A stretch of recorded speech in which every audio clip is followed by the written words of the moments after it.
We have an incredible guest today. Make very some nice. noise for Haley Joel Osment! Thank you. His improv game is crazy. He sometimes threw out good lines, the lines that get you annoyed, and he kept doing it. We got to do a bunch of cool stuff. Doing this movie, you're like, it's such a thrill. Every scene is opposite somebody like that. Who can go? Oh, yeah. Yeah, oh, God, what a stacked cast. And me and him, he had to spend the most time with me, unfortunately. So When someone points a camera at you, it is loaded. Haley, put your hands up. Inspiration now. If you just believe in yourself. Kendrick Lamar, I see dead people line. Yeah. If he had called you up, would this have been the one time you would have said yes and done it? Yeah, I definitely would have considered that. They're about to start doing a lot of things with our likeness, man. Pretty scary. Are you real right now? This isn't even Haley Joel Osment. This is his AI representative.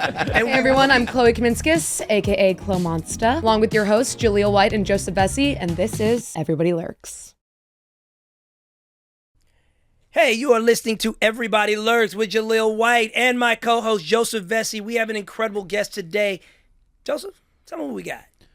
We got my co-star and mentor on the film, Happy Gilmore II. You also know him from, of course, the legendary films such as Sixth Sense, AI we discussed, Pay It Forward, one of my favorite movies. Silicon Valley, he crushed it. Entourage, I'm jealous. I wish I would have been in that with you. I don't know what part I would have played. This man's IMDb reads like a Cheesecake Factory menu. It's unbelievable, but and he was amazing to work with, and he was so kind and generous to me when I acted with him, and made me feel like I could act with him, and I appreciate that. Make was very some nice. noise for Haley Joel Osment. Thank you. Thank you. So you're a real life golfer. I have had times in my life where I play a lot and then it goes back and forth. And it was hilarious when this movie happened. I was like, I'm going to be a scratch golfer in 6 months. And then I got COVID the month before we started, so could barely practice beforehand.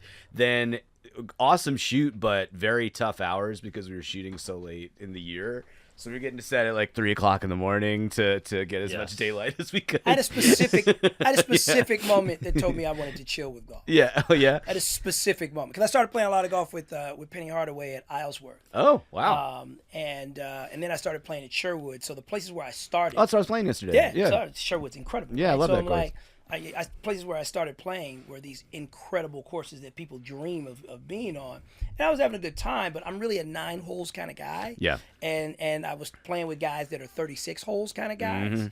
Mm-hmm. And I remember one time that actor Flex Alexander, I love you, Flex. But I played with him too, yeah. I got to share this story. Flex Alexander and Daryl Bell from A Different World. And I was playing with them, and I was not playing at a glamorous course. Mm-hmm. Now they had decided to drive way out for one of these $60 courses or whatever, and it was a kind of slightly breezy day, and Flex was over the ball and he was putting, and he asked me, he was like, "Jay, did you tend the pin?" And I'm, "Oh, okay." He wanted me to hold the pin. All right, so I'm holding the pin, and then he's taking forever on this dang putt, and then the flag on the pin just starts going. That's it, about that loud. And he steps back over the sit back and he says, "Jake, you gotta hold the flag to the pin." so now at this point I'm feeling like an unpaid caddy. I'm not just holding something out of a courtesy now. I'm like, oh, okay. So I hold the flag to the pin. Yeah. He gets over the ball again. In his backstroke, I let the flag go. He misses the putt. It ruins our entire day. Oh, wow. Like, both of these guys act like they wouldn't talk to me for the next 3 holes, like we were married and I was in husband jail. And I was like, oh, they're taking this stuff way too seriously. Wow. Way too seriously. And I'm like, we don't have enough money to be out here doing this for 36 holes. I think I'm done with golf. And that's when I fell in love with par 3s. Oh, yeah. Yeah. I only go to the golf courses for the food. That's the only reason. And that's his rebuttal. That's the only thing I can relate to. What courses stand out for you that have like particularly good food? Well, what's the one we shot at? What was the main course we Fiddler's shot at? Elbow. Fiddler's Elbow. We should go on vacation back there. It's a really That It was good? nice. Yeah. It was the golf course was gigantic. Yeah, right? 600 like, acres. Yeah, insane. The food was pretty good. What stands out? Okay, there's a golf course in Philly Do you remember this golf course? Yeah, oh, okay, of course. So the golf course where we were staying during the filming of Fiddler's Hustle. Elbow right there. Yeah. There's Fiddler's Elbow, yeah. We were filming Hustle. There was a golf course directly across from where we were staying. Yeah. And we had an account there. So we would get food kind of forgot we got anytime our we food wanted. from there. The food was Yeah. incredible. And it was just an account. So we could just kind of go, I tried not to There was abuse no my golfing. privileges. No golfing. It was the middle of the pandemic, so there was no golf. Yeah, just food. So breakfast. So that one, honestly, out of golf courses stands out. Of course, I also have told you about Pelican Hill in Newport Beach. Yeah. Very good food, very good vibe, great views. Golf courses, I feel like you can't miss. I really go there just for the vibe. I know nothing about golf. At Sherwood, they have phones in the trees, and you can just call out for food to be sent to No, you. Yep. really? Oh, some real the Disneyland type- trees? In the trees. There's It's a, a Wait, very where's- well designed course. Where is yeah. that? it's out in Westlake. Yeah.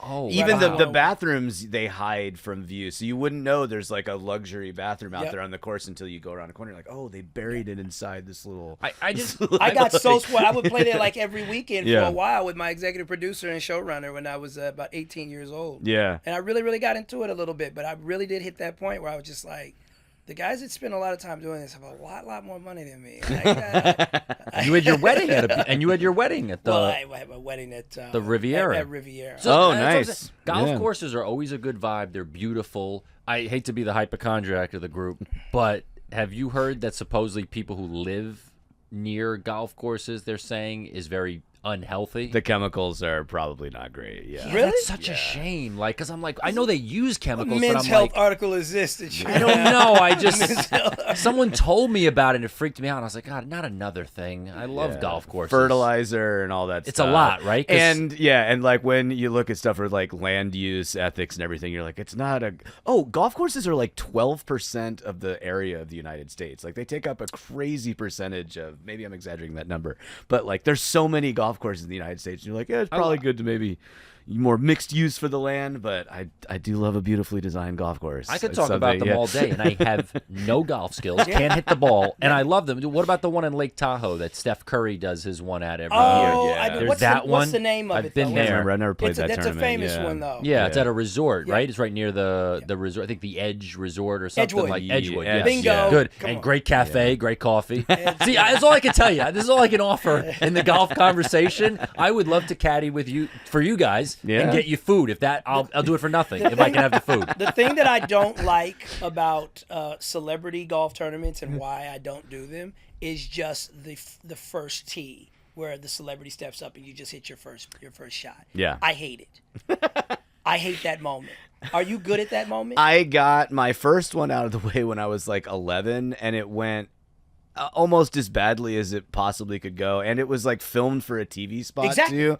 There was like, they got like a lot of spectators out there. It was Michael Douglas's That's tournament dangerous. in like 2000, and there was like a bleachers there, like in the in line with the fairway. I already know and what's I coming. just hooked it right over the bleachers, so the entire bleachers ducked Duck. with it. So That's it. it was. It's not how you want to start It's off your horrible. I'm- celebrity golf tournament I'm career. terrible with drivers. I'm 3-wood and down, and even a 3-wood, I need to get out there and Yeah. brush up a little bit. I'm all irons. My short game's kind of cool because I used to spend a lot of time at par threes when I went to UCLA because there's the one right up there at the Veteran Memorial Hospital. Oh right, yeah. You ever sneak up there over there? God, did he find it? I don't know if this is the one. This looks like a I putt. don't think I'm older in this one. This one's probably gonna be good. You can show this one. Oh wow, Mike is fast. Oh yeah, he's putting. He's putting. It's the driver I'm worried about. Those heavy khaki pants before they came up with all the great pretty long. materials of the future. Wow, this is old school. Before video. HD Wow. cameras. Clearly, Supposed to be like 2002 or brought to you something, by yeah. Kodak. Brought to you- This is the N1 mixtape. It's a great go at it though. Hey, you shot it right into a gimme. Wait, so Haley, I mean, we're going to talk a lot about Happy Gilmore too. Yeah. Which, by the way, this is coming out after it's released, so Oh, cool. whatever you say. So they know, so we can talk all about those anything. sand shots that I made for real with the non CGI balls. What about there was a day that you hit it once, right, from like how far, and then you had to do it again, right? Remember we were out by ourselves and he had to hit a far shot. Like imagine like being on the basketball court, Oh, you got to hit yeah. the shot for real. Yeah. yeah. I think he hit it once the first time, then we had to do it again. Oh, and the it was, T-ball. Yeah. It and was then Adam's right on the mic. Oh, Like yeah. in the Oh, tent. Adam's heckling you. Yeah, it's right on the He was edge. so close. It's like a 215-yard par 3 over the water, and my character's a pro golfer, so I would use a wood, but I had to be using an iron, so it's right on the edge of my distance. Yeah. I'm hitting it as hard as I possibly can, and it's just hitting and going in the water, and hitting and going in the water, and I was never able to do it second. And Kyle was like, I was trying to give you as many bites of the apple as possible, but it's great doing something like that when they're hundreds of yards away, going like, that sucked, like, do it again. Would you handle that well for basketball? Because I think that would get in my head if on camera I got to hit the shot for real and everyone's waiting. Well, I'll give you a moment that was really uncomfortable for me. Was I actually had to play my old character, the Steve Urkel character, at a Clipper game at halftime and try to sink the half-court shot. Wow. Now, we're shooting it for TV, so I'm taking it as serious as TV. Heave the ball, okay, they're going to do the dramatic, horrible, Saved by the Bell editing where you track the ball in the air and it goes in. All right, done. But when you're in front of the actual crowd, the crowd's like, how many tries do you need? And so Yeah. I must have heaved that thing like 10 times at halftime. And it's like, this is not a very good halftime show for us. It's like, I really actually kind of felt a little sullen, actually. And I'm like, I didn't intend to be the halftime show that missed 10 times in a row. But Were that's people what like booing or were they they receptive? weren't booing, but it was just more or less like I remember Dwayne Martin heckling my ass. You're like, come on, Jay, you could have hit one of those at least. And I'm like, we're not playing one-on-one right now. You want to get up? You want to get up? You and Dwayne would have been a good matchup. me and- That's a good matchup. Me and Dwayne Wade used to have quite the rivalry. Not Wade, Martin, right? I'm sorry. Me and Dwayne Martin, we used to have quite the rivalry when it came to basketball. Oh, I'm sure. He's competitive. And I'm competitive. Yeah. So we got after it plenty. With all due respect, he was probably better than me, and I knew it. And so I just, my dad got him. My dad got him a tryout for the league. I amped up my defense. Are you? With the Knicks? Yes. Yeah. Wow. Yes. Well, he talks about that tryout almost I like know he played for the Knicks. Listen, I love Dwayne, and I think that you'd almost think, did he start for the Knicks for 10 years? Yo. But he did get in the tryout. I was told, at least from my dad, because my dad covered the league a little bit, and I say a little bit, he covered it. I don't know why I downplayed my dad. Sorry. Sorry, Dad. But covered it for 30, 40 years.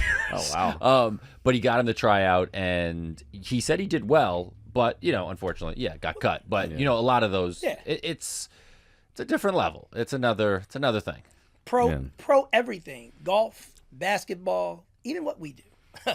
It's a different level. Yeah, and it's it's weird because of social media, especially. The lines get blurred between what's professional and what's like, okay, you're pretty good at that. See, that's what it felt like acting. Aside from him, I started to feel. I was like, "Hey, how was that? You want me?" Jared. Every time like I had a line, I was like, When you oh, really fuck. get in the saddle and you got the dialogue to go, because Yeah. that's the other thing about acting too. Not every movie you're going to be in, you got the dialogue to do the damn thing. Yeah. Right? But Yeah. when you end up with the dialogue to do the damn thing, and then you end up paired opposite somebody who can really go. That's true. It's a different feel. It's a race car kind of feeling. It's a boxing match kind of feeling.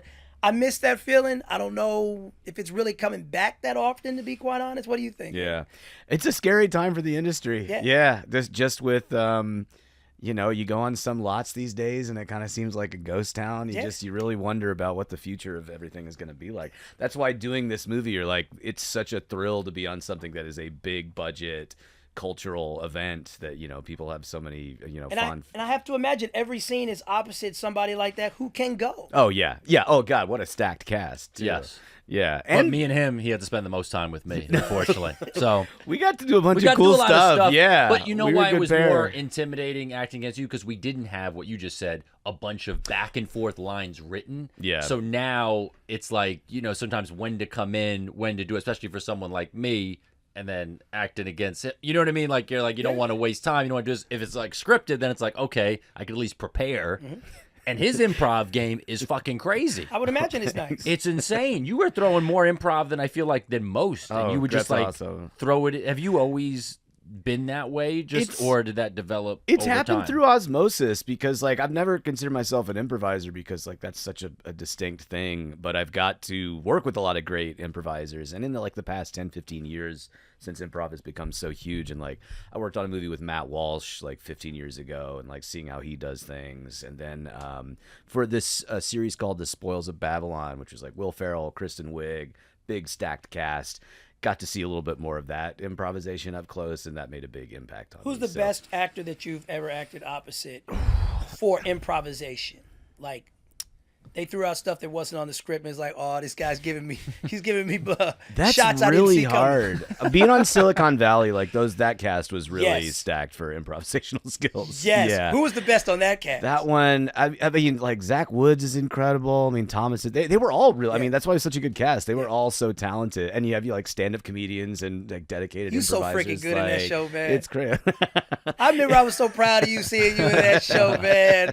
That show doesn't get nearly as much attention as it deserves. I wish it was still on because Right? of all the stuff I mean, it went off the air in 2020, I guess, Yeah. and it's like a lot has happened in tech right now. I'd love Exactly. to know what Mike Judge He thinks sometimes about it. threw out good lines, the lines that get you annoyed. You're like, I wish I fucking thought of that. You know, Oh, it's like that. Like that. Like Well, he where got I under get, your skin. Yeah, he got on my. I was like, I'm the stand-up. Why the fuck did he come up with this line? And he kept doing it. And I was like, then I just started. I was like, all right, I guess he's got. Three I was like, different disciplines: stand-up, Yeah. improving as an actor, and improv on the stage. Oh yeah. All three different disciplines. Yeah. Yeah, you're right. Yeah, very different. Like you would think they would mean one could mean you could do the other, Nah. but they don't. It is interesting, right? Yeah. That is like it's weird. Yeah. Did you ever get like? Did you have nerves about doing that at all? Like on something so big budget, even though you're used to it. But I'm just saying, like, especially when like you see things are run like tight and everyone's kind of following it, and you're just throwing out lines, but you seem to kind of just, hey, I'm throwing it out there, whatever. I think I've got more comfortable over time because, yeah, like I realized like there's no reason if you're doing too much, like somebody will tell you like to knock it off. And on a lot of shows that were really improv heavy, that like another one with Kyle with What We Do in the Shadows. I mean, they just are doing so much material all the time. And I think I went in there not wanting to overstep any boundaries, and now that's one of those things where it's like, you know, you can throw stuff out there, and you know, they're all very welcoming environments. And the really great improvisers that I've worked with, like on that show and like working on Spoils of Babylon, is that like the nervousness goes away because they so effectively bring you up with them. It's such a good feeling, and they throw out so much good stuff that you're just like, oh, I can ride this wave, like this is gonna be great. And so yeah. yeah. Well, he it's- plays the villain in one of the villains. Yeah. in the movie. We have a And- very intense dynamic, you and me. Like, Yeah. Was that Kyle who, like, the first day we were out there on the golf course, and he's like, I think Billy Jenkins hits his caddy. That is true. Yes, the director. Yeah, Kyle said, I think Billy beats his caddy at night. That's your guys' relationship. So then, ever since then, We're like, anything all right, I did, yeah. it was my fault, and I got abused and thrown at and hit at. I think our line is still in there where we're driving the carts. And he does something good, and I get excited, and he goes, "You don't celebrate! You don't celebrate! You don't celebrate!" So I think that's still in there. It survived. We had like crazy technical things that were thrown our way too, because like those carts go like 60 miles an hour, and they're like, all right, go as fast as you can over that rise. There'll be a cart with a crane in front of you and a drone following you, so stay at the perfect distance so you don't run into the lead car or have the drone crash into you. Yeah, it was pretty. Yeah, it was pretty. Dude, it was so. In this one scene, it's Adam and Bad Bunny. Bad Bunny's driving, and then it's me driving and him, and it's us two cars. And they gave us some prep, but we're going fast. I'm like, if I do the wrong thing, we got this whole thing is over. I mean, it kind of was like I was sitting there going, I had no idea that this would even be a setup. Yeah. For all of us to be there, just all four of us. It was pretty fucking nuts. It was pretty cool though. And then I was gonna ask you, how did you approach like the villain for this, who's kind of like, you know, off the rails a lot of the time, or maybe on steroids, who's had some kind of operation. Is compared to like your role in Entourage, where you were playing the bad guy. Like, how did you? Just what was the differences in your approach? This guy, I mean, he had a lack of ethics from the beginning and a nefarious plan, but also the one scene where he, expects to get some respect from Happy, and is sort of snubbed, and that one interaction just really gets under his skin, and like that was really the fuel for this character of just expecting that people should give him, you know, accolades. That's your villain origin moment. Yeah, and it was like having that scene just being like, all right, like that's the fuel that's, you know, lit this guy's fire. So I just hate. So you think he did like him before that moment? Yeah, I think he would have done what he did anyway, but you still like, you know, who doesn't love Happy Gilmore? But then just how quickly it turns from like, oh, I love you so much to like, oh, you didn't respect me, like I'm coming after you. Like, that was a real window into the sort of person this guy was. Yeah. No, Yeah. 100%. And just like it came through the sort of unexpected setups that we had too, of something that in the script was just like a quick shot of me at the press conference that turned into like a crazy series of like me chugging fake Michelobs with Benny up on the, you know, the podium, and you know, his character has bad breath, so we were playing with him, like, you know, doing those takes and everything. It just, all this color came out from the stuff that we did on all those different units. So. Yeah. 100%. Yeah. 100%. Well, I loved Entourage. Being that you were in that, because he was in. I know I'm bouncing around, but I was saying the two favorite things that he was in that I love, as you know, one, Larry Sanders Show. That's right. As a 3-year-old, what 3? You guys 3 or 4 can relate yeah, to this. That was, 3 years old. Do not ask him to remember Gary Shandling. Right? I am going to. It's You know not- I'm going it's to. just- Before I get to Entourage, my other Yeah. favorite. Yes. Do you have any memories of acting with Gary Shandling? I do remember being on that set. It's not like clear memories, but I remember being there, and I remember my parents were really excited because they loved that show. They were big fans of that show. And I don't remember what was said, but I remember him being very nice to me. And, you know, I was playing a producer on the show that then appears as a guest. So I was just sitting on like the talk show set for a while. Wait, if I'm not mistaken, you're playing a guy. Aren't you mocking an executive? I think I can't remember if it's a I've seen it specific almost person. 100 times every time, so I could started probably tell you. rewatching it, but I haven't got to my own episode yet. So I have to- Gary's fighting with the network, Yeah. and so he says, "Oh, we're going to welcome an executive from the network what who it gives is. us notes." Yeah. And it's a 3-year-old in a suit, in a suit. and Yeah. he's mocking the network Okay. relentlessly, and they hate him for it. Yeah. And so he comes out That's and what it does was. like a whole routine with him on the talk show, and it's pretty. That is classic Pretty Johnny epic. Carson move. I was on Johnny Carson, so I know that. Really? Oh my God, it's I know so that crazy. tactic, yeah. Wow. No, What that was that like? Oh, that was fantastic. It's funny because I remember I have foggy memories of it as well, even though I wasn't quite that young. I was probably about 13 at the time. Yeah. But I just remember Barry Levinson, the director, brushing past me very brusquely in the hallway. And we were the only ones that were allowed in the hallway because Johnny didn't allow workers to be in the hallway. You could only be in the hallway once the show began filming if you were talent. Yeah. I didn't know that, but everybody kept letting me know it's a big deal. You can be in the hallway. So I'm like, all right, whatever. But I didn't know Barry was upset because I was going on before him. That's a political dynamic that as a kid it just blows right by you, Yeah. and you don't get it. I guess he was promoting. I'm not even sure what movie he was promoting at the time. It might have been Bugsy, but I'm not sure. Yeah, but I was actually, what makes that guest appearance so important is I was sandwiched in between Johnny and Jay Leno. So I think something even happened out of that. Matter of fact, if I'm recalling it correctly, I think Barry might have dipped because he didn't like being on after me, and Jay Leno became the second guest. Wow. Oh, wow. So you think Jay was just there, like, on call? Yeah, Or I don't know just- if he was on call. Or I don't know if he was stacked at third. Third used to be the worst position ever in late night Right, guests. yeah. Because they would literally just come and tell you, they're like, you know what, we've run long today. We got to bring you back. Yeah. So if you were third, you're all dressed up with no place to go, so to speak, and you know, publicists and you know, people really had a big issue with that. When you're a kid, you don't give an F if you're going on first, second. You're like, I'm on. Hey, you talk to whoever's out there. It's all so innocent, and the image positioning of it just goes right by your understanding. Yeah. Is it weirder to you now looking back at how iconic that is? Because obviously at the time it couldn't have been as a big of a deal. Yeah, you know, the only thing you could probably identify with this a little bit. You know, when you have nothing but good intentions and you're just a bopping around kid, you kind of just wish that you had the shark next to you to know what your value was and protect you along the way.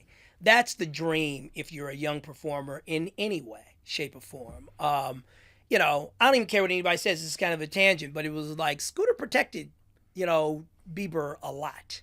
You know what I'm saying? Like growing up, I don't know what their personal dynamic is though, but to be what Bieber is, he just released Swag right now. You still have that, and you started it as a kid, and Scooter was your manager. So you mean from like just a career just perspective, a career not necessarily perspective. personal. On a personal perspective, I don't know necessarily what occurred. I know no abuse occurred. So Right. But I'm like, that's the thing I always kind of envied, that it was like there were certain people like the Olsen twins. Oh my gosh. They had an attorney next to them, a guy named David Thorne, I think that's his name was. And he knew exactly how valuable these girls were, and they were 3. They were 4. They were picking each other's noses. They memorized no lines, no nothing. And he was like, all right, Warner Brothers, you got to deal with me. And he got those girls into Walmart before Walmart became Walmart. And he just saw this as a superstore to sell stuff through the girls. So they had all this data before they were probably even in middle school, let alone elementary school, to say that their celebrity could move product. And that's a completely different Not Pusha avenue. T kind of product. You're talking about something different. Exactly. Look at you with the jokes. I see product. you. He does this to me. You know, between the two of us, he's the hip hop head. So I'm just letting you know that. I Well, say that repetitively. So I got to get this question out of the way. You might hate me for it, okay? Because I know, followed you around, obviously, your whole life. But I actually think this might be a legit question that no one's ever How thrown you gonna at phrase you. it, Joseph? How you gonna be different? I hope. You can tell me. You Okay. can just tell me not to answer it, or I'm stupid, or whatever.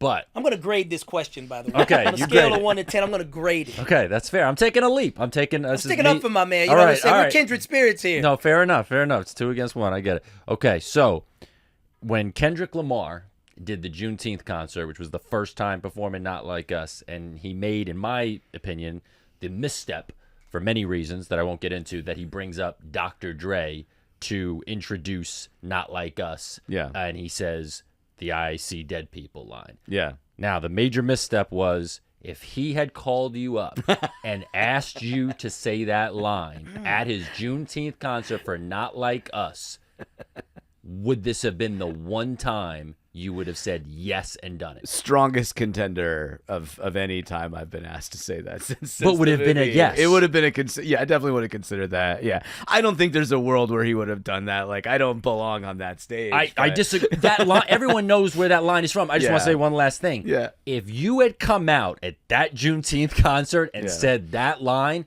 I think the roof would have collapsed. The internet would have collapsed. It would have been the craziest fucking thing ever. So I do think that was a misstep. I have to speak on behalf as your representation right now. That was a 10 question. Yeah. That was a 10? That was a dope 10 question. That was a good question. Now I will explain why. Okay? As your acting agent right now, I'm Yeah, not yeah. receiving 10% for anything. Yeah, All right? That was a dope question. I'm going to tell you why. Because that crowd was so authentically, culturally black and hip hop that because you're doing it for an audience like that, they're going to make you so effing cool if you say it in a way that the cornballs who would only want a joke at your expense, Yes. Yeah. it would have hit different. Yeah. You Totally unique placement. You see of what I'm that saying? line Can I in say that context. response? Yeah. Perfect 10. Okay. No, that was an 11. That was a 12. You know why? Whoa. Because you're right. Because It's growing. If you stare at it, it's getting because bigger. It's you're right. Because in any other scenario, you hit it on the head. It's not clever. It's No. not cool. It's played Yeah. right. All those things are why you might be like, okay, that was something I did, whatever. But in that instance, it's organic. It Yeah. makes sense. It's cool. It's something you would never expect. Kendrick thought that whole beef out very well, Yeah. but he forgot Missed one that. thing, He right? missed one step, and that was having Haley Joel do that, and it would have. at the forum And for Juneteenth. I'm gonna tell you right now, if I was Kendrick and we're about to go on, and I see you in the crowd, I Yeah. go, Dr. Dre, your services are no longer needed. Your services are no longer Haley needed. Joel Osment is in the crowd. Go make a beat and let me get Haley Joel. That's great. And you would have fucking destroyed it. Would have been the And then he best thing I'd brushes ever past seen. me in the hallway, just like Barry Levinson. Just like Barry Yes. That's exactly what Dr. Dre would have done. Dr. Dre would be like, I'm going on second after him. I'm out of here. Dr. Dre's the third guest now. I'm out of He's here. there, and rightfully so. That is. Oh, my God. But dude, let me just all say, I'm sure as we all are, I'm a huge fan of Drake. I love Kendrick. I love both of them. I mean, honestly, I'm the same. I love both of them. It's hard for me. I relate more to Drake. I think he's more of an emotional guy, and I Yeah. think I could relate to him. Plus, I've never, spent too much time in Compton, so I prefer the Hazelton Hotel in Toronto. So I more relate to Drake I've as a stayed there person. too. How Yeah. good is the Hazel? Hazleton's amazing. Hazleton, that's the bougiest black comment you're going to get out of me. The Hazleton's amazing. I'm trying not. I'm sure. Hazleton's amazing. I just want to say the fact that we all know how good the Hazelton is and the food. If But I've really been. if there was a golf course connected to the Hazelton, I'd never leave. Yeah. But It's like the Win in Vegas now. You just walk out of the casino onto the golf course. Yeah. saying everything.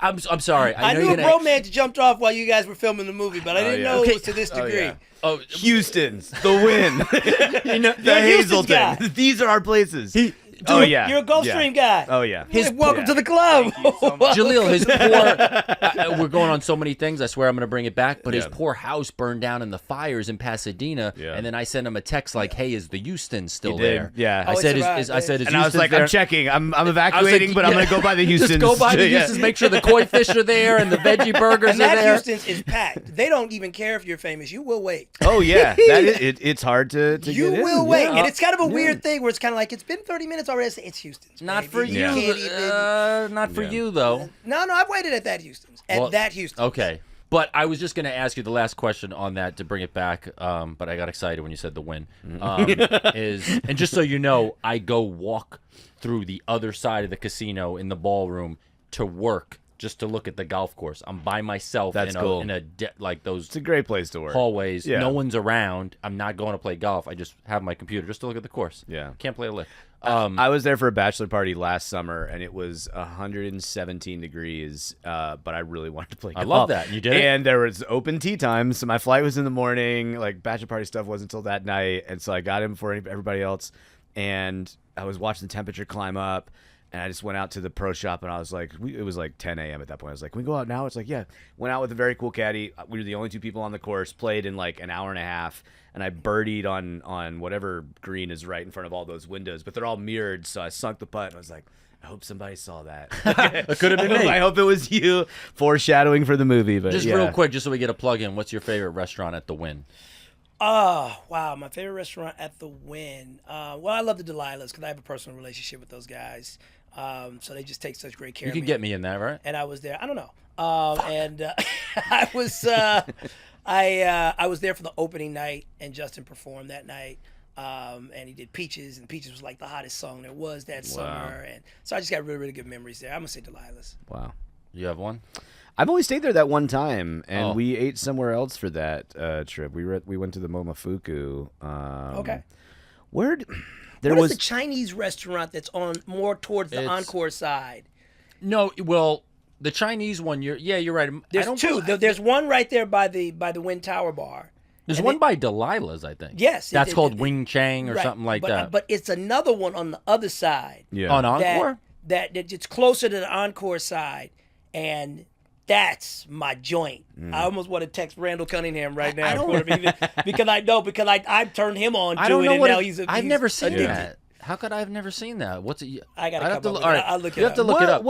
Is it the steakhouse that's by the huge waterfall there? There's the steakhouse, but Oh, then there's yeah. but then there's the one that's on the waterfall is a different restaurant Yeah. than the steakhouse. I on ate the there left. a long time ago. That was a That nice place place is to eat. amazing. Yeah. But Yeah. there's I go to Tableau, which is the breakfast spot.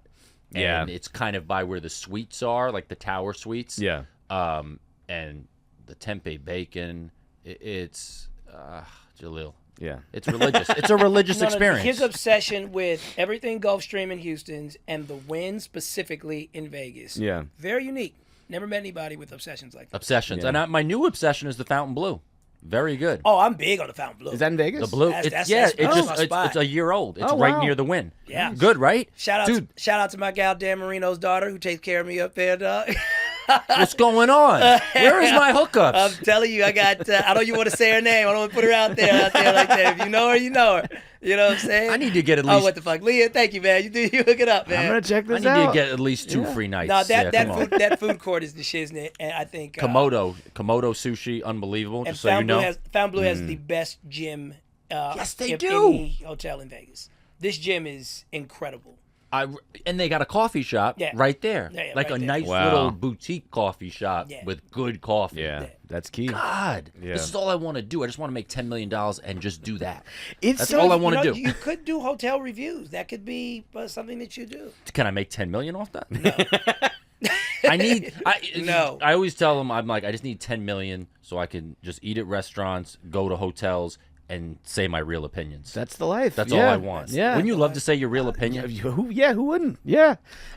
Speaking of which, you were in a film called AI. That's right. And we had shared a co-star, Mr. Jude Law. That's right. Yes. Yeah. Whoa. Yes. Yeah. I acted with him in Skeleton Crew, and Oh, fun. obviously you were with him in AI. Yeah, he's fantastic. I mean, that is a guy who knows he's a movie star. Yeah. Yep. In every way. Yeah. When he stepped, he knew his lenses. When he turned around one time during his scene, and he said, "Is that a 60?" And I'm like, what kind of communication is going on here that I'm unaware of? Like, Yeah. there are movie stars, particularly of the Tom Cruise kind, that they change their expressions based on the lens that you have on them.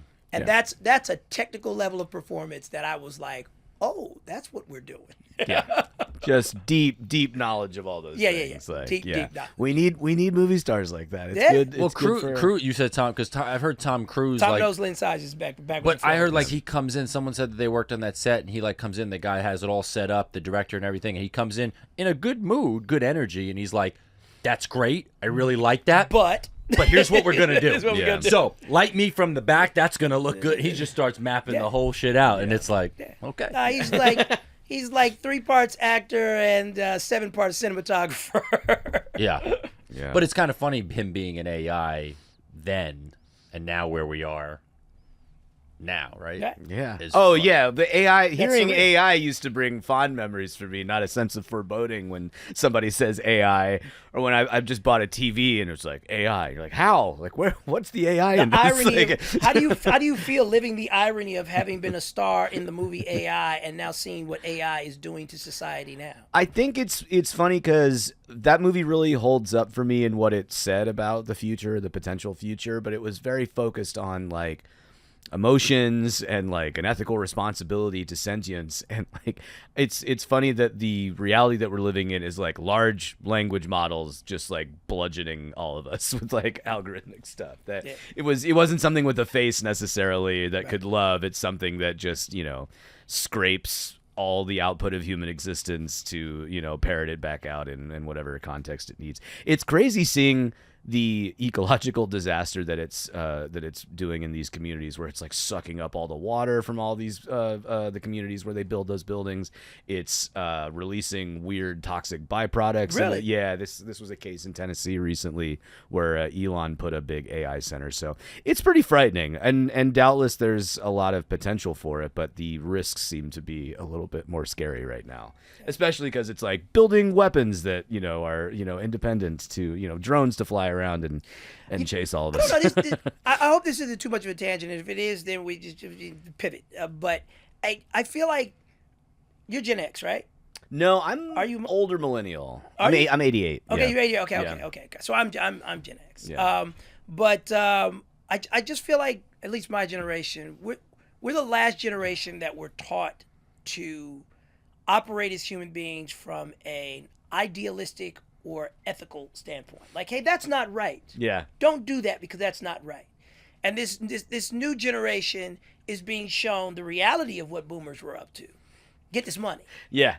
Yeah. If you can get away with it, that's better for you. Get this Yeah. money. Yeah. If you go to jail for 10 years, don't worry about that as long as you got that money. Yeah. If you came out with 200 million, be a philanthropist. And we were, yeah. You know, it's like, and I felt like I'm just like, you know, there was. It's weird because I have a cannabis company now called It's Purple, and I'm so proud of it because I'm the generation that they shoved into the Rose Bowl to hear Nancy Reagan chant, "Just say no, just say no, just say no," and it was just so hypocritical. Now when I look back on it, that this was all for photo opportunity and optics, to have all of these public school kids in there chanting "Just say no."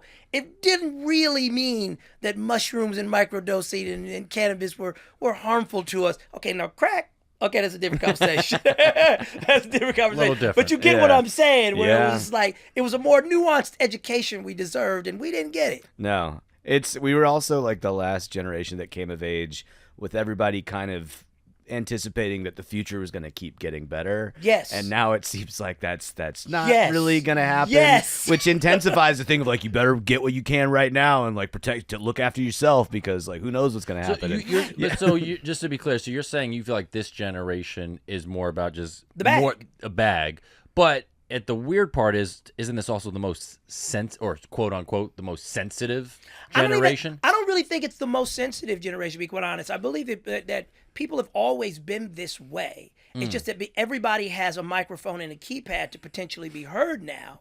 It looks more sensitive than it is. You know, I'm going to be real with you. Like it's fake. I never leave a comment anywhere unless I know the person or I'm saying something positive like happy birthday. Yeah. Never. Most of the well-adjusted people that I know, they're like that. Yeah. They're scrolling. If they like it, they're tapping, they're laughing, they're forwarding, they're sharing. Maybe they're even saving. That's the extent of their engagement. The people who are in there slapboxing and fighting for whatever they feel offended by, et cetera, very small sect of the, the population. But they're loud because they're doing it all day, everywhere. And so it gives off the impression that they're more sensitive. Yeah. But no, I think this generation, for the most part, believes like, hey, as long as you got to the bag, then whatever you did to get to the bag is whatever you did. Well, but if you didn't get to the bag, you're a loser. It's so that's what it's interesting because I did a show the other night and I tried out this joke and I got to try it out again to make sure it really works. Wrong crowd. You should have done it Juneteenth. Juneteenth should have done it. Kendrick. I Should've come tried it out, there. I say the line, they pause the song, Joe comes out. Well, since Kendrick missed it, can I bring you to do it in front of for no Like, reason? what did that have to do with the joke? Like, you say that line, and then, ladies and gentlemen, Joseph Vesey. All right, I guess. I don't know what that. But no, but it's because it's interesting. You touched upon that there's this sort of maybe hypocrisy, or like you said, just not as sensitive. But it's weird because the thing I was talking about on stage was how we're living in this generation that seems to be the first generation I've seen like defend like pharmaceutical companies in a weird way, right? Like they're defending them like as if they need defending, whether they're good or bad, whatever. Who cares? But they're defending it, and then when the guy who got assassinated from the health insurance company, then everyone's going, yeah, assassination rules, and then they go, 3 boosters to go, please. And I'm like, do you not see you don't even understand what side you're on. And it's like He shot someone who represents the rich. Right, and someone honestly who represents a large degree of hypocrisy within insurance, though. Sure. And that part is true. Yes. So it shows you, it's like, is there empathy for, it showed a lack of empathy for just murder as a whole. Well, because we also know assassinating people isn't going to be the way to solve things. Right. So that's where it becomes like, yes, whether that guy was good or bad, that's a whole different conversation. But if you're defending pharmaceutical companies and then you're cheering on an assassin, they don't make sense. But yes, I see where they're coming from. And like I said, yeah, that guy could have done some very bad things. I didn't do my research on that, but we shouldn't be applauding people just getting That one was off. tough because he really came off as a vigilante.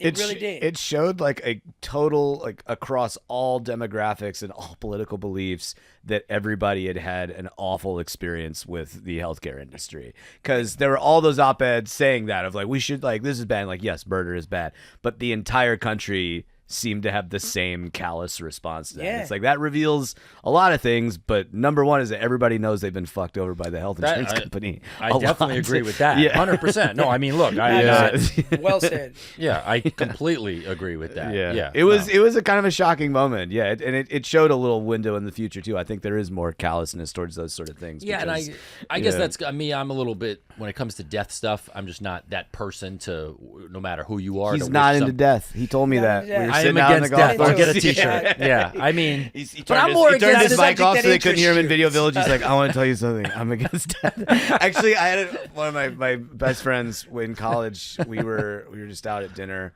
and there was like a lull in the conversation. She grabbed my hand. She's like, I just don't want anything bad to happen to anybody that I like. you're like, sure. Now that's a woman who's I into do death. too. Yeah. That's a woman. That's hilarious. Well, you know what? I guess what I mean to say Release is that my hand. I'm Yeah. not. I'm not good at those kind of jokes. Those Yeah. are the only kinds of jokes I'm not like. Or I can't be callous towards. Yeah. Like, unless it's like a literal, like murder. But you know what I'm saying. Like, but that's true. Yeah. Are you scared of death? No. I don't know how that happened, but it's never been a big concern of mine. And in points in time where things seem to be getting pretty hairy, like the early on in the pandemic, where you're like, is this going to be like a lot of deaths, or like what is this going to be? I do remember just thinking like I'm at peace that I've had an interesting life and I've done a lot of cool things, so I'm not going to be too terrified if things come to an end now. And I think that's been helpful because it's been a lot of bad news in the world over the last 5 years. So I think I've been able to just kind of appreciate that I've been incredibly lucky and privileged to see the things that I've seen, and that our childhood, you and I had very unique childhoods, but the time and history that we were living gave us some freedoms and some protected us from some things that kids don't have protection from these days. Obviously, there's benefits to, social media and like lonely kids or kids who are marginalized in their communities to reach out to other people across, the internet, and that can be a really positive thing. But there's somebody smarter than me was talking about this on a podcast yesterday. I can't remember who it was, but they're like, the medium-sized community is getting eliminated. You can connect to the entire world, and you have little small personal connections to that, but like your town or your middle community, like that's the sort of thing that we still had growing up that now has been totally eliminated. Wow. You don't go to the mall. I mean, that's not a great example, but those like medium-sized communities, your village or your town or your something like that, like that's just totally eliminated. What, now. are Now you we're talking all about- connected to each other at the same time. Is that you? Are you saying like middle class or is No, that, like me. Just a sense of personal community. I Like think the he's people talking that you about. see in person, like at your school or like the city that you live in, and like, but now it's like we're connected to the entire world all at the same time. You're getting all of that stimulus. So the I people see. just right around you are directly affecting you a little bit more. That connection is it's a little weaker. Yeah, it's a complex thing to study, but yeah, it seems to be a fraught experience for kids growing up today. So. You seem petrified of death. Joseph. I am. Let's knock on wood. But yes, I am. I'm not very fond of it. What scares you about death, though, specifically? And please don't go on for a long rant, because these people don't really know or care about you who are listening to this. And I'm supposed to answer now? That was cold. This guy just asked me a question and then said nobody cares about what you think. Nobody cares if you die. Nobody cares about anything in your life. That was crazy. That was the most cutting insult I've ever had in my life. You basically said my followers out loud. You were like, you got less than 4K followers, motherfucker. Yo. Damn. I mean, shit. I don't even know what to say. You know what? Haley helped me I out. gotta let Joseph do his bits. I gotta let him, because sometimes he gets a good bit. We should have done this in the finale He gets scene. a good bit, but I know him so well because he's like a brother to me now. Yeah. Where I can look in his eyes and I'd be like, God darn it, I just set him off on a half-hour answer, and I got to slow him down. Well, you know what? I'm scared to even talk about it out loud. That's how much it scares me. I can't even do like when people do those dark jokes about like something happening to them. Like I don't do those. I knock on wood. I get scared. I'm very like. It's probably why I don't do well. I can't. No, see, I don't want to say shit out loud because I'm worried. Then you can. Because I do believe in manifesting sometimes, and I do believe in that stuff. And it's like if you're supposed to manifest positive things, well, doesn't that mean technically you can manifest negative things? Yep. So it makes me, just very on edge. But I think it's just more not knowing. And I enjoy life. Just to bring it back, when I'm at the Wynn, when I am at Pelican Hill, and I'm enjoying it, I go, fuck, I really don't want this to end. I'm enjoying this. I love this. I'm having a good time. We're having a good time. Like, you know what I'm saying? Like, that's where it'll start to, like, fuck with me, where I'm like, fuck, that sucks. Now, can you give me some credit because I bullied you into giving us a more concise and good answer? I mean, I'll be honest. I think I was headed towards concise anyway, but that's fair. I mean, that's fair. Yeah. Good too, though. It's good too. Well thought out. Like I put the pressure on you. Yeah, that's true. Well, you definitely made me think of. You made me reevaluate my life. I'm reevaluating my career, my life, my just being. I wanted to feel you. I didn't want you to just fucking ramble. My whole life flashed before my eyes. I saw myself graduating in 5th grade. I saw my mom. I saw a high chair. Wait, so what now we got to ask? Oh gosh. What is your relationship with that topic, or if you really think about it? With death. Now I have to be concise too. He's got both pistols on me right now. I think I'm just like you in that I don't want it to end, but at the same time, I think I'm more afraid of suffering. Yeah. Death, I'm not afraid of. I'm afraid of suffering. I don't believe that energy can be destroyed. And that's just a universal principle. So my energy has to transfer to some other realm. So I'm not afraid of death, but I'm afraid of suffering, and I'm afraid of leaving my offspring, my children, my seed, without enough resources to survive in what I know is a very callous world. Yeah. If I can achieve that and I don't have to suffer, I'll check out of this bitch tomorrow. So you kind of believe in reincarnation almost? Oh, yeah. I really do. I would love it. I don't necessarily know of reincarnation, but the only difference is I don't believe necessarily that reincarnation has to happen here. I think there's a game of time. There's a game that's being played on us with time. You get what I'm saying? Where I'm like, I don't know what's happening parallel to our existence also.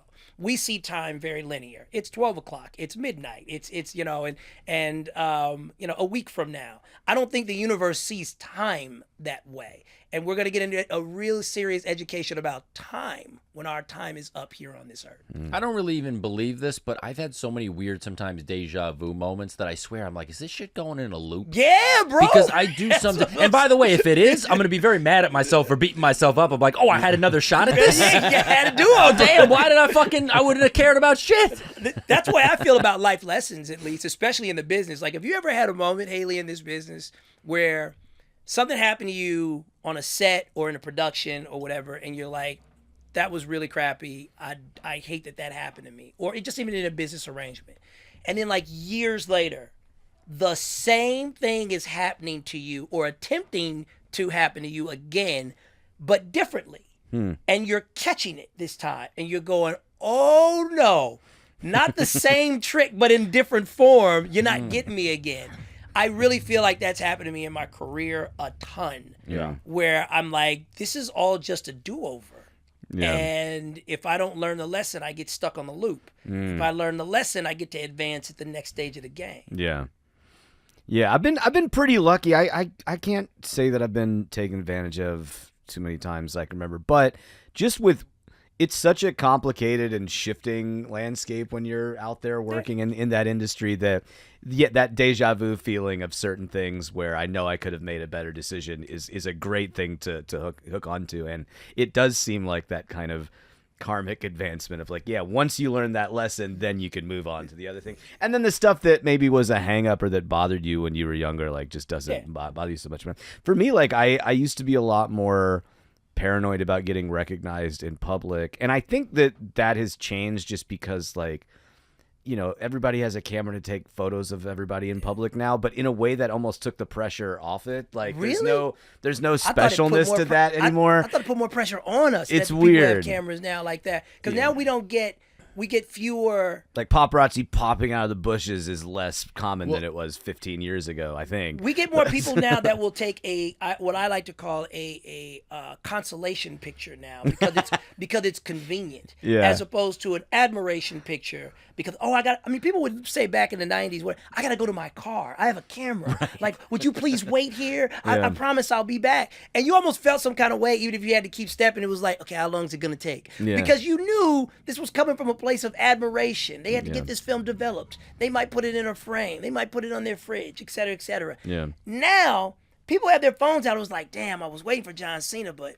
that guy who plays Urkel just walked out. You think we can take a picture, man? Can I tell you something? And he don't tell you that part. That's Bro. just what he's thinking. And, can He don't tell you and I gotta tell you something. That is the wackest thing in the world. Like, if you're not a genuine, let's say, fan of someone, or like just to take a picture because they're a celebrity, Dog, happens that every day. But it's so.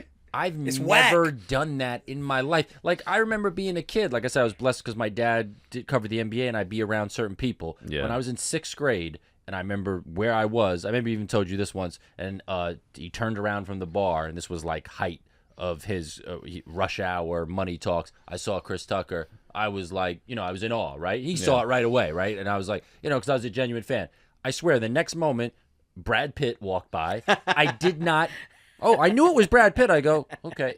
It didn't even faze me because, and that's always, I've always been that way. I'm like, nothing against him, just not. That's not my person I watch. Even better, it's just never crossed my mind to take a picture of somebody who I didn't agree with or maybe even dislike. Oh, that's Bill Laimbeer having a freaking burger right now. I can't stand him. He's the meanest guy in the NBA. I would throw a burger at him. I want to go take a picture of him so I can post it and clown this guy. Yeah, there's just my brain didn't. Right. Our brains didn't work that way back then. You know what I'm saying? And and unfortunately in the past, it's one reason why I don't allow people to tag me in pictures anymore. Yeah. I've been nice enough to take a picture with somebody, and then to see what they captioned and what they intended to do with the photo. Was like, bro, if I didn't know you gonna do that, though, you'd have caught one in the nose. Yeah, no, of course. Well, look at this. Look at this thing with Shia LaBeouf. What you're talking about? Watch this. I came across. Oh, I love this. Shia anyway. Shia's just a rebel of life. I like him. I felt bad for him in this. Oh wait, put the headphones on so you can hear it. I felt bad for him in this moment. I will say I did laugh a little bit, but I did feel bad. But look at what this shit is. It's crazy. These people are nuts. Okay, ready? Let's take a photo. Ready? Good? Okay, good? Okay. Nice to meet you.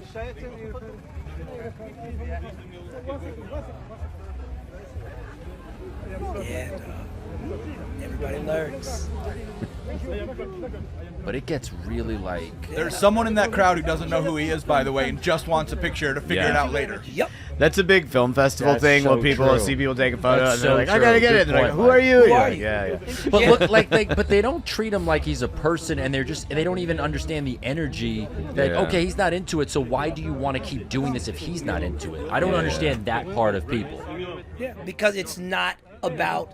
I talk about this in my book. Do you see the angry thumbs up though? Oh, yeah. The angry thumbs up is making me laugh so hard. The angry thumbs up, and you It's guys almost a can't fist. because we're talking. He's going, get off me, bro. Yeah. Get off me, and then doing the He's thumbs looking at him up. like he wants to punch him. Yo, and then wait, listen as he walks away. He's pissed.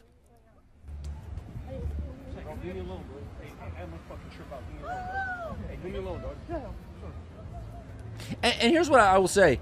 I don't even know him. You do, I and do. maybe you guys know him. I'm just gonna say that if I had to guess, I feel like if there were genuine fans there who he felt really knew him or were really taken for the right reason, I feel like he'd react very differently. Whereas those people are just coming across, like Mike was saying, it's just about a picture. It's not about him. If I saw someone I liked and they really weren't into me interacting with them, I'd just leave them alone. Yeah. But again, that comes with a high level of being considerate. Yeah. And being considerate is not average. That's the thing that people have to accept. And when you're a full grown adult, you get to be like, oh, Yeah. being a considerate person, being an aware person, you get these people that like to walk 3 in a line on the sidewalk in New York, and it's like they have no concept of people behind them trying to pass them. Those aren't just naturally considerate people, and it happens at every block. The streets are littered with people like that. Yeah. Now you compound it. I think personally, Shia is a brilliant dude. Actually, I think he's tortured, but he's brilliant. But he feeds off of considerate energy. So if you give him considerate energy, Yeah, like anybody. Yeah. oh man, you get a completely different dude. Yeah, I think so. than- But those than guys that. were Now, just But aggressive. there's another guy that also, if you give them inconsiderate energy, you could really end up rolling around on the cement with this guy quick. And it's like I'm a little more aware, so I never try to let it escalate to any of that. Yeah. But you got to understand, like, everybody wasn't raised the same way. So when you come up against certain energy, it can go there and a lot quicker than you would ever wish that it would go there. And most time when people want something, they become oblivious of what other people are willing to give them. Yeah. I just wonder, that wasn't really autograph seeking, but I was like, all the autographs you sign over the years, like, how is that ever going to be valuable with the thousands and thousands of times, the thousands of Funko Pops that we've signed outside things? You're How like, many Funko Pops how have you is that? signed? Oh, it's got to be I've signed tens a of lot. thousands. Yeah. It's just, there's this surge in that. Our It's Funko Pop everything game is now. high, Yeah. man. Got to have a little two Funko Pop How many collection. Funko Pops do you have? I don't have any. You don't have any Funko I don't Pops? have any. No, thought never you had a Funko collected Pop. any. Of myself. Yeah. Kingdom Hearts is the big one. Okay, yeah. I think they did one for What We Do in the Shadows. There's got to be a handful. Yeah. Come on, I should look it up. don't act like There's you a don't know how store many in Funko Hollywood. Pops of you are I made. never Google myself. I never go on the Funko Pop website. I got three Funko Pops Nice. technically. People ask me to sign Sonic. At least $85. Oh, Hey man, look, you're fetching some nice price. Oh, that Damn. $2.99 down I've there is never doing looked something at big. that. Can I get Oh you to my sign a God. Larry Sanders one? Absolutely. Let's Am I get the that first one? Larry Am I the Sanders. first one? Now People- I just start aggressively lobbying Funko Pops for my most obscure and shortest. I would do characters. Larry Sanders. For the people at home who are just listening to us, though, we just reviewed a lot of what's available that Haley has signed, and we're looking at the prices. So it's going everything from $40 to $2.99. That $2.99 was hitting, bro. Like I would swipe the card for that $2.99 and put that up in my office just cause. That was a good look. Go find that $2.99. Can we Mike. make sure? Can you tell if this is you really signed it and it's not fake? Yeah, those look real. Okay. Those look like mine. You know, I had a signature one way for a long time. Yeah, that's me. And then we did a bunch of trading Yeah. cards for when I was on the Well, what is X-Files that? How like much 10 is years that? ago. That $2.99, baby. Wait, that's $299. Yeah, God damn, But man. he's young. He was. You know what? That was when you were probably at the age where you were still rehearsing and practicing your signature. Yeah. As a Come on, small don't act child. like you well, did. 'cause another thing about our Certified. generation, we used to write with pens in school now, you know? We had to learn cursive in elementary No, school that's when I a was nice. there. That's a nice Yeah. advanced signature for a young man that age. I intentionally changed it like 10 years ago because I was doing a bunch of trading cards for the X-Files and I had to sign like 5,000 cards and I was like, I'm going to abbreviate this. Like, Dude, I'm going to alter this a little bit. Even this generation's signature doesn't compare to ours. Have you seen Abdul Carter's signature, who just got drafted by the Giants? That's probably horrific. I can't even do cursive. My so. man Jack the at symbol, dog. I respect that. My man Jack the at symbol. I kind of respect that. Pull it up, Mike. My man, his name is Abdul Carter. He's the first round pick for the Giants. And this dude has started signing the at symbol as his Wow. signature. It's wild. That's great. I respect that. That's cool. Nah, you got to check out his at symbol, man. Let me see it. I might think this is dope. He just changed it recently, so that must have been stuff he Damn. was doing when he was in college. But recently, he said, "Yo, this guy." That was a good draft pick. Well, I just That was a good draft I have a pick. question for you both because I actually always wondered this. What I'm not gonna phrase it right, but like, how did you guys have certain emotions that you're able to portray when There it is. That's good. Oh, that's That's good. They give you a sheet of stickers with like 500 stickers on it, and you have to do that on the sticker. Then they put the sticker on the card. That's pretty good. yeah. No, I've I done like it. I've done it before, but I'm just saying, like, I tend to give to my fans a little bit more than that. You know what I'm saying? Like, even if it's a sticker, like, Yeah, I put a yeah. little bit more love in my sticker, y'all, than that. I just want you to know. But you were just talking about advancement, so it just made me think about this question. How were you guys able to do as kids emotions that you had not experienced before? And what makes you, what do you think it is? I mean, maybe it's just a gift or it's just something like how did you guys, like, why do you think you're even that, like, even able, like, what gives you that energy to even be able to do that so young? You go like, first. it dog. seems this dude seems crushed wild. it with the adult emotions in a small person. I think kids are they don't have that filter where you're so worried about how you're perceived by other people. So I didn't go to acting school until I was in college, and so much of that work and that we did in experimental theater, and I think it's relevant across acting, is to find that freedom that you have when you're a kid, when you're not self-censoring, when you're not trying to kind of the I mean, I think Jude's a wonderful actor and is not constrained by this at all, but it's kind of the opposite of that technical knowledge of like what the lenses on the camera and stuff like that. That's why acting in film is so difficult, is because one part of your brain has to hit your mark and be aware of all that stuff, and the other half of your brain has to be unleashed to go wherever your subconscious or your emotional journey takes you. So kids just kind of do that automatically, and that can be really funny and it can be really sad when, you know, most of the stuff that you haven't experienced that you're portraying as a kid is usually like somebody dying or something like that, and it's just finding an equivalent experience or something close to it that you have experienced, or just using pure imagination or imagining what it would be like if your parents died or something like that, or something that's happening in a movie. And kids' imaginations are really powerful, so it's easy to kind of tap into that. It's just a matter of being able to do it when the cameras are rolling. But it's a high emotional intelligence to even have the awareness to figure out how to do that.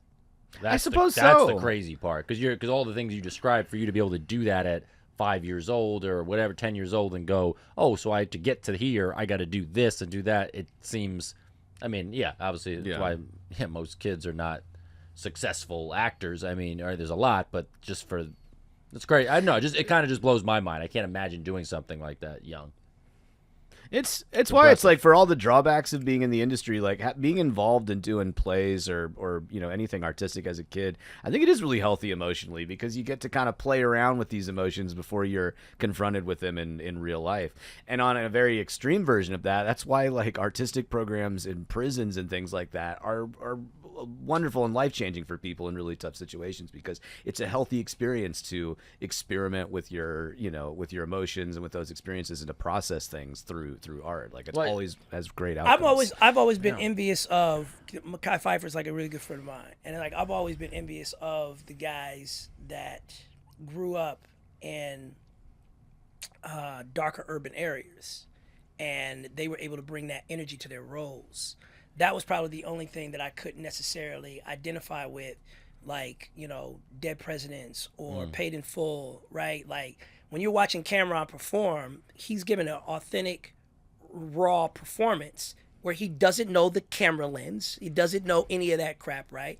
But what he does know is he knows that world so dang well. Yeah. That that he's emulating multiple people in real time with every delivery of dialogue, and that I always kind of envy. That's like that role he did Paid in Full. Cameron destroyed that. He was amazing. So technically he's acting, but technically also he's presenting you a version of himself that, and I actually personally I think that's the strongest form of acting there is. So I would be envious of that. Because as a 12-year-old, 13-year-old kid who grew up in Pasadena, and I was the only black kid in an all-white school, but then I went to an all-black school. I had this kind. The one thing I didn't have though is I didn't have anybody selling drugs around me. I didn't see women getting abused around me. So I wouldn't even necessarily know how to react to that so authentically that anybody from those areas would go, "Yo, that's me." Mm-hmm. Yeah, I mean, I could have gave you some tips, but I think you wild right now. You wild. You on the edge right now. You wild. I'm like the biggest street dude probably, if I had to guess. All right, we got two last things to do. Wait, the one last thing I just want to watch because it did make me laugh. I don't know if it make you laugh, but being that I know Chris Rock, this happening to him just does make me laugh because I'll explain. I have a page on TikTok. This is my page. I pretty much go around and ask people for life advice. Can you give me life advice to be successful? Hi. And then you get the picture. Thank you. Goodbye. Yes, how are you? This is Peter. We just met on Venice Beach, and it was so lovely meeting you. Just in case you come across this video, I'm Peter Crab. You know what's making this worse, too? There's something making this worse. Like yourself, if you get a chance and you saw this video, I'm located in Los Angeles. I'd love to have you on my page. I'm currently here in Venice Beach taking some pictures. And okay, that's it. Okay, so listen, the you know what really made that video just horrible for Chris, though? It's the freaking musical score. Oh yeah, the musical strings. The musical score is like the musical score just sunk Chris. I think right? they took it from Pay It Forward. Yeah. Oh, and that's dead drummer titles. That is such a perfect example, though, Joseph, of everybody lurking. Chris has no idea who this guy is. He thought he was giving him a card. Yeah, like He thought he was giving a business Can card. you give me like 90 to 100 seconds of advice about how to be successful in right, business? and so Yeah. Chris was just kind of like you could Yeah. see he was on edge, almost like a dog off a But you- leash you had s- come up to him. But you saw he had Yeah. his hand out for the card. I think he thought he was giving him a card, like, which is hilarious in this day and age. But also, like, I love the guy. How can I be successful? I mean, look, it's such a weird thing to just approach someone. How can I be like? It's just so like, guy's got his But AirPods. He's trying to walk and fucking. And then I love that at the end he goes, "Hey, if you come across this, I let you know anytime." Like, he It's does the no music. awareness. But he had no awareness. But that's where, and I can tease Chris about this stuff where I run into Chris, because Chris is just not an approachable guy like that in that environment. I think that's when Chris becomes an introvert. Yeah. Because there is a side of Chris He's that, shy, that yeah. he's really legitimately a shy dude. Yes. Yeah. So being approached immediately, it's like, whoa, what do you want from me? And he has every freaking right to feel that way. I agree. However, Chris, we live in a new age. When someone points a camera at you, it is loaded.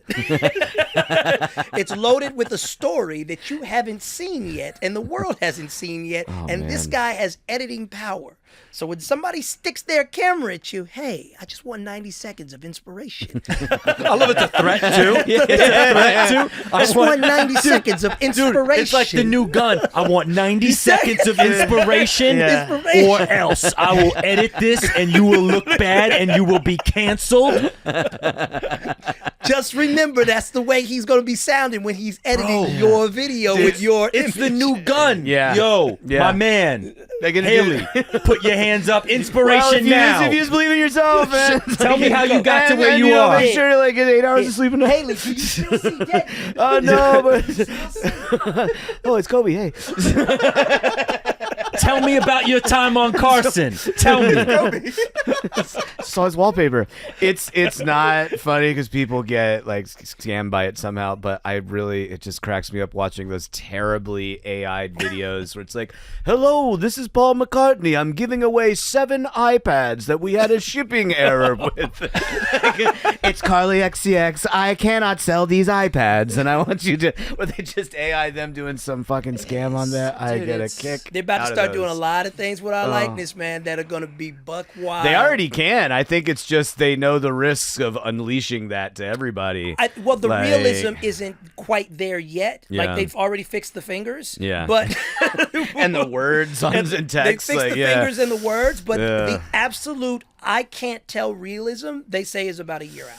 Pretty scary. I don't like that. Are you real right now? Did you Um, really come here? Yeah, I walk out and you just see. a That's the big pixelated reveal. pattern This on isn't there. even Haley Joel Osment. Yeah. This is his AI representative, and we will be hearing from his This was the representative soon. moonshot. They have achieved realness. Well, we have the last thing we got requested to respond to this because we're hip hop. You know, well, we talk about hip hop. So if you know, the Clips album just dropped their amazing album, and it's been unbelievable. And Pusha T disses Travis Scott for some reasons that I think are very legitimate. And this was Travis Scott's response. He put it out on this album called Jack Boys 2. I listened to the song today. This is the lyrics that he says. You want to read those? Me and I think we can Haley, see it. me It's and a, Haley it's will a read video. it. This is why they do video podcasts. Yeah, right? so we'll do a close up for the audience. They can read that. Here's the thing. You don't want to say it yourself? I mean, I'll do a version of it. I'm saying. Yeah, man. Well, how about you come in when I need you? Yeah, man. I swear these old Niggas kill me. I know my YNs feel me. They just want the real me. Blue Bugatti. I'm dodging TMZ. Made 100 off pushing T's. Now my phone on DND. I don't even know what that last part Dungeons means. and Dragons, I assume. Oh my gosh. Do not disturb, fool. I did not know. I think it's Dungeons and Dragons. That is the best culture clash. I didn't know what that shit was at all. That's the best culture disconnect ever right there, bro. That's he said D&D was Dungeons and Dragons, and I said, it's do not disturb. That's amazing. You knew. I didn't even know what it meant. I didn't know either way. That's awesome, man. You know what? I'm so grateful for my 16-year-old daughter, man. I just know stuff I guess I'm not supposed to know. Let's all give our take. I'll just give you mine. The first comment I saw was the first thing I thought, and I said, because he says, I swear these old, whatever, and I go, Travis, you're 34. you're like that. The old joke ain't really. If you were 19, yeah, you could throw that out there. And so I saw a bunch of comments were like, "Motherfucker, you're gonna be 40 soon enough." Like, so that was funny. I'm not a big fan of Travis's character. I know he's got some good music. Shout out to my boy Travis Scott. I'll catch you in Vegas next time, homie. That's my peoples. Oh, my bad. I apologize. I didn't know. I mean, look, I don't know the dude personally. He sticks his foot in his mouth every episode, by the way, not knowing who I know. That's fair. You know what I'm saying? Shout out to Clips, both of y'all. I'll catch you out at Dave's Farm. Catch you out at Dave's. I'm a big listen. I'm on the Clips side. I'm a big Clips fan, so I'm on Pusha T side. What he described, if that's accurate, I'm going with. I'm taking a side there. But I'm sure Travis got some great music. He certainly knows how to handle. What does made 100 off Pushin T's mean though? Since you are my hip hop aficionado. I'll be honest. I didn't have time to go to like. No. Genius. You are supposed to just be know the with by hip-hop myself. Well, can I look at it aficionado. again? Can I look at it? Can you pull it up one more time? No, but Wait, I Mike, asked can you you pull a it? question All right, so about a let me- lyric. Yeah, man. I saw Made that. 100 off Pushin T's. I actually didn't know The what only that thing, meant. the only thing I could think of what he means, aside from playing off of his name, Pusha T, is that he's talking about making money off something either drug related, which I don't think Travis did, or making money off something else. I don't know what Could it be T's something are. as simple as pushing merch like T-shirts? Could be. Is it that? So he's So doing why a did play. it have to be drug related? Well, because Pusha T does drug related rap. I'm going to make the correlation between Pusha T the person and moving merch. I think I just beat you in this hip hop. I think you did too. I just guessed drugs because of that, but you beat me. But you made me feel like I said drugs like I was just assuming Travis sold drugs. I was just trying to relate it to the coke rap. But yes, you beat me. This is the most hip hop conversation We tried. about this album, but we tried. All right, but Haley, what's your take? Take us out with your final. Do you know either of these rappers? Yeah. Okay, I love it. I know these guys. Yeah. This guy was thrown into hip hop beef. Okay. Yeah. I know. I am. And he called I you am Haley Joel. enmeshed in He this, called you yeah. Haley How do Joel you feel Osment, by the about way. being thrown into the hip hop beat? It felt great. And especially because I was in Ireland at the time, so at 3:00 in the morning, I just got hundreds of texts, and it was like, "What happened? Like, who is somebody mad at me?" It's like, "Oh no, okay, I got it, cool." And then Dre said my line, which was pretty interesting to see. I wanted to go to that Juneteenth show. I forget where I was out of town. I was really sad to have missed it because I would have been Kendrick, cool you to fucked up. at least be there in person. Yeah. But you were. I'm sitting here with two people who were both involved in it. Drake's song was called Family Matters. Yeah. yeah. Are you joking? That's right. This is wait a minute. That's Holy the twist. shit. So The we're whole both time involved in you the were beat. more involved than I was. I ended up getting put on Drake's side, and you ended up getting put on. If two Yeah. people see you on the street, And this is bro, it's Drake this versus is the Kendrick. summit. This is the summit. This yeah. is Kendrick Drake. Stop. He called you jailhole. What do you call you, Haley Joel Osment? was He called you the yeah. church. I don't know if he messed your name up or he just got confused. Oh, and or then it was some people were like, "I'm really sorry I didn't get your name right." I was like, "He might." I'm not going to assume that he got my name perfect, but I do think it was an intentional mixing up of Joel Osteen's name with This mine. is I think hilarious. that I think was it might have intentional wordplay. Yeah. All I is know it is that God would put us here to represent opposite sides of that beef. I know. if two people see you walking on the street, they're gonna say, "Hey, Drake, Kendrick, now." Say Give me it. 90 to 100 seconds resolving the beef. And how did you make it? How much money do you have in your bank account? I want to know right How now. much is your drip? Guys, I think that felt good. That felt amazing. Oh man, Sweet. thank you for joining us, Dude, big dog. great talking with you guys. I Yeah. feel like I'm destined to just keep crossing paths with you until Absolutely. until we check out of this place. Yeah. And I'm going to get both of you completely into golf. I'll be there for the Listen, food. I'm not opposed to golf. I Yeah. just want to make more money before I start doing 36 holes. Yeah, a we'll day. just go the win. We got all the hit with the win and the fountain blue. We'll have it figured out. I will caddy Yeah. for either of you in exchange for food. Now that's funny. I will. You caddying him in real life now. I will do it. That is. Should we do it one That would be day? really they'll, funny. they'll recognize That from would the be green great, suit. yeah. I want to do it. You got to take me out. I'll caddy for That's you. a made for the Can we gram pl- moment right there. Can we please do that? Yeah, Before I the gotta summer? talk to Jordy and see like how much of the wardrobe they saved. Well, you 'cause, know how I'm like, I going. want You that. know, we're saying this came out. I don't know how to say this, but whatever. Premiere. I'm showing up because I'm not famous enough to get asked questions and do all that. I'm going showing as a up. caddy. I'm going as in my wardrobe, and I'm having a videographer ask people on the carpet like you, Bad Bunny, ask me a question since no one else will. Oh, nice. And then I'll be That's great. that. And you will be one of them. No, this is wild. I'm asking you, though. I'm coming to you. This is wild. And I'm giving you the question. All right, Haley, we Yes, gotta sir. know, what are your top 5 rappers? You couldn't guess from my guess that D&D meant Dungeons and Dragons? Okay, for me, I'd go Nas, Rakim, Ooh. Big L, Ghostface, and Doom. Those are my 5. Ooh, You strong. said? Did you say Doom? Yeah. MF Doom? Yeah. Wow, you're Doom that's was like a, big he's like for the- middle school and high school. That was like a real entry into You're like the Doom real Jonah and Hill Wu-Tang. from you people. He came with the Damn, esoteric he kind of made me. response.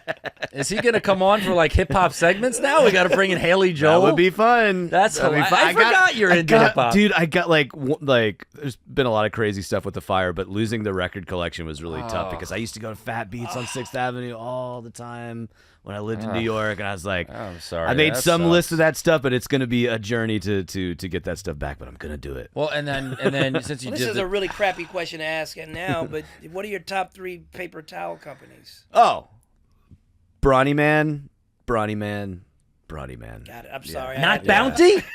No, never. Oh, well, the Quicker Picker Upper. Okay, I do like their commercials. Yeah. What's your top 3? I can't believe Bounty's not one. Bounty's definitely one for Oh me. man, whatever we can get from Costco, dog. Kirkland, and Kirkland. You're fine. Hey, you know, You're fine. Kirkland golf balls are secretly really excellent. They're highly sought after because they're basically Pro V1s with Kirkland What branding. people Yeah. don't realize about Kirkland is everything Kirkland is good because they jack the top branded thing that's selling and then they bottle it themselves. Yep. So whatever you get Kirkland, it's something else top tier. Yeah. Have you guys ever had, if you ran out of toilet paper, have you ever had to wipe with paper towel? I've never run out of toilet paper, but I will say this. Because of pandemic, I did count one day how many sheets I used on an average day. That was disturbing. I realized, am I using too much of this Isn't stuff? this why the bidet market just blew up in 2020? Everybody's like, I may never have paper again. Like, Haley, I don't know if I ever told you this, but after every dump, I take a shower. I think you did tell me that. I think, yeah. That's weird that I told him that. That stuck in my memory, yeah. There's a lot of time on set, you know? You know, I can't remember any of my lines from most movies that I do, but I remember when you told me that you have to take a shower. Joseph has after a every strange shit. way of making friends when he's on a movie set. We out, man. We out.